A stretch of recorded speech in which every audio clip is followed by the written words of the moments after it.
Good afternoon. You know me, I'm Dr. Mark Andrew Holachek, Ukrainian American philosopher and historian.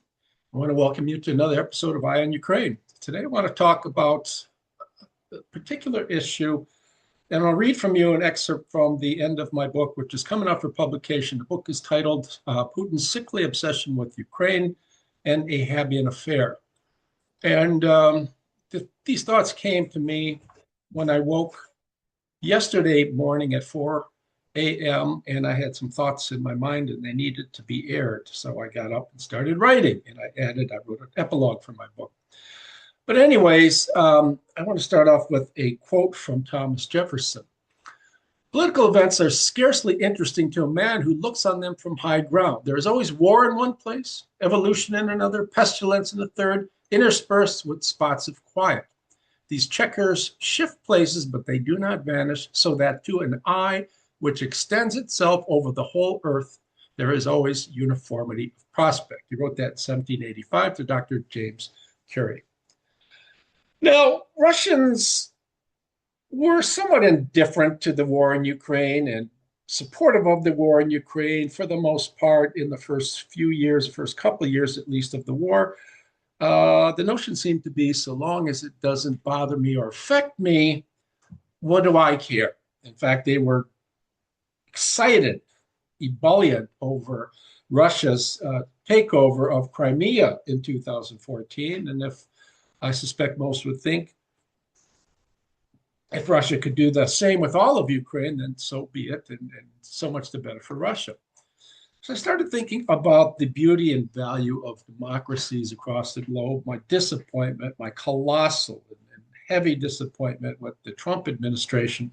I've come to realize this guy's a complete moron. He clearly doesn't have a clue what's going on.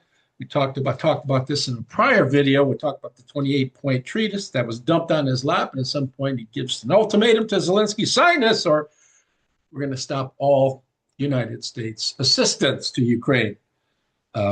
The threat being that no more military equipment, bombs, whatever, would be sold to missiles and so forth, would be sold to Europe, European allies, and that the vaunted U.S. intelligence would be gone. So I titled this as a message to all democracies across the globe: why Ukraine will win the war, why Ukraine must win the war, and why Ukraine will win the war. Well, Russian citizens, long unaffected by the war, and I'm reading now from the epilogue of my book, are now heftily feeling its effects. Ukrainian strikes with drones and missiles on airports, seaports, pipelines, refineries, bridges, railroads, and military convoys have taken a heavy toll on Russia and its economy. There's little money left to fight the war. There have been runs on Russian banks by Russians standing in long queues to withdraw their money. Many workers have been laid off or are working greatly reduced hours for greatly reduced pay.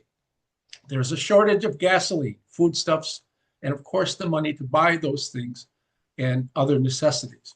There's even a shortage of people, as many at the onset and during the war have left Russia, and young couples cannot afford to have children today. Hence Putin's habit of stealing Ukrainian children by the thousands. The Russian people are at a breaking point. It's the same, I argue, with Russian soldiers. Drunkenness, which has seldom been given due consideration in the war, we know Russians love their vodka, is rife due to soldiers' disaffection. So too is sickness caused by malnourishment, dysentery, HIV, and so forth. Injured soldiers, quickly patched or repatched, are returned to the front lines like the sickly and drunk to absorb and exhaust Ukrainian bullets. The injured of a battle are left behind for the cost of retrieving them, and then their convalescence is just too exorbitant.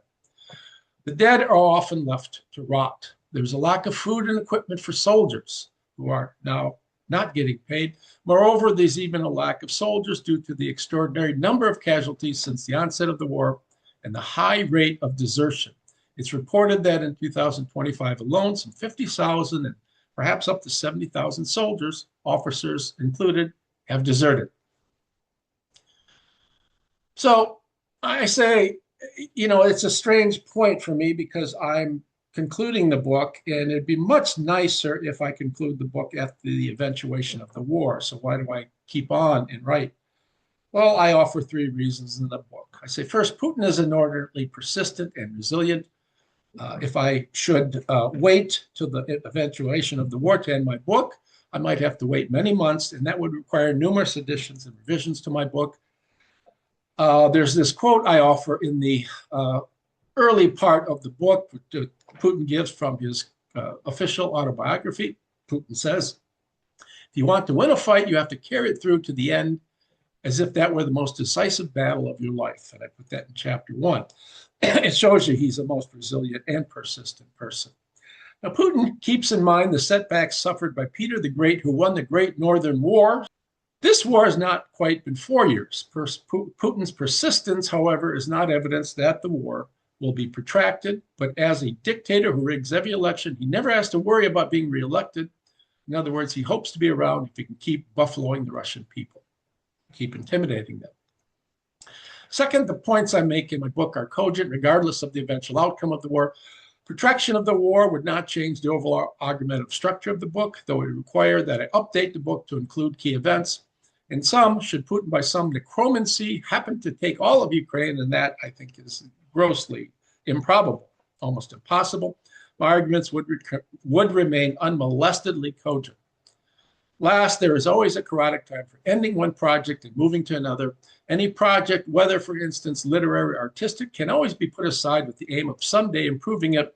I had an old friend at Eastern Michigan University who was in the art department. He was a painter. He often did this stat. He would finish a painting, then hide it away somewhere, perhaps in his attic.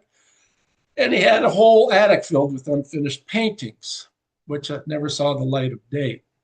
I am different from him. I choose not to reheat the same stew each day, crambe repetita, and I want to share the art that I create. So I end my book with some thoughts on the singularity of the war. Now, the special military operation, I thought, could not have occurred in the 21st century because the world is just so intimately connected to skeins. The complex economic skeins between nations are just so intertwined that there couldn't be a war. But nonetheless, war has occurred. And so I was motivated to write my book. Now, the war in Ukraine is a war that cannot be lost by Ukraine and its Western allies. There's too much at stake. It's also a war that will not be lost. Now, why is that the case? You might want to argue that's just wishful thinking on my part.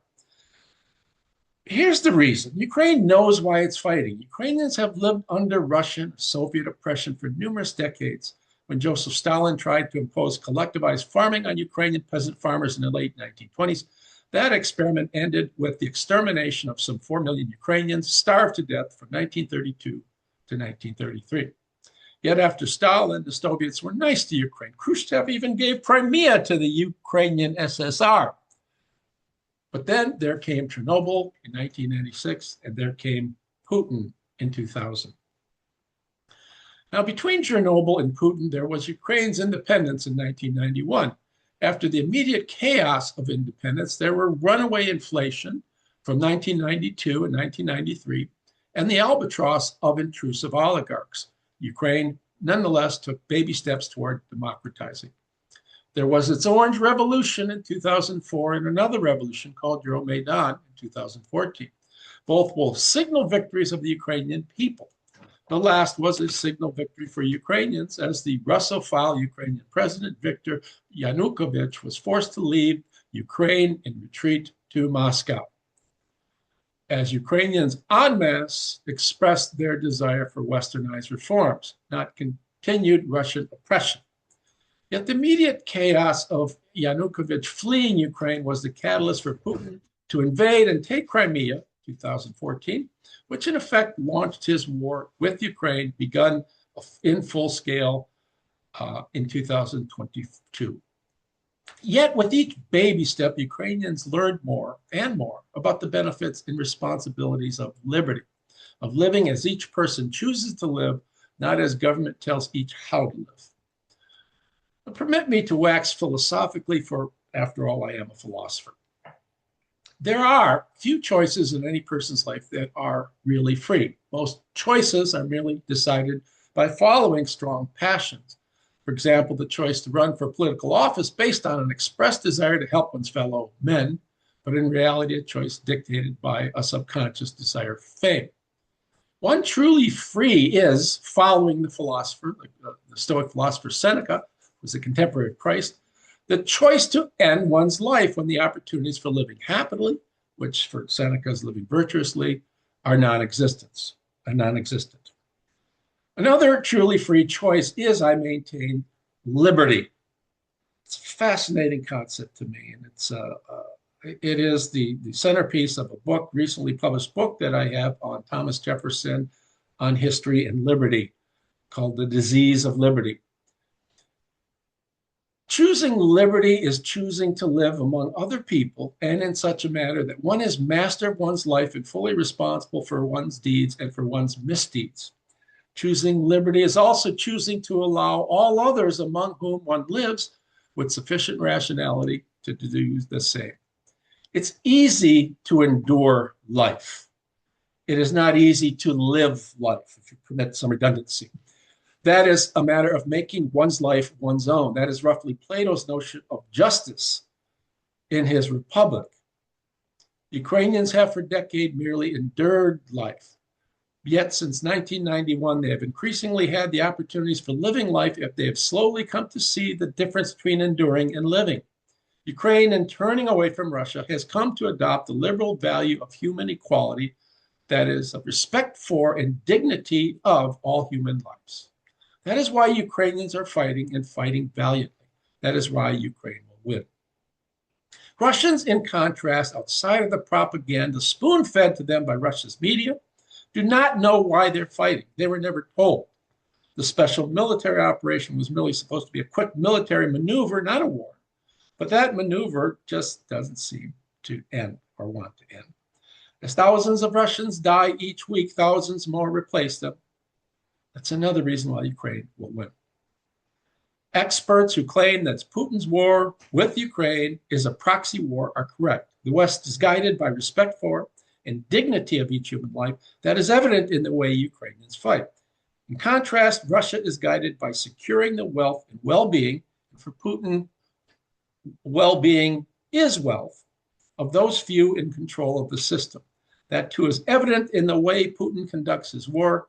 Tyrants always overreach.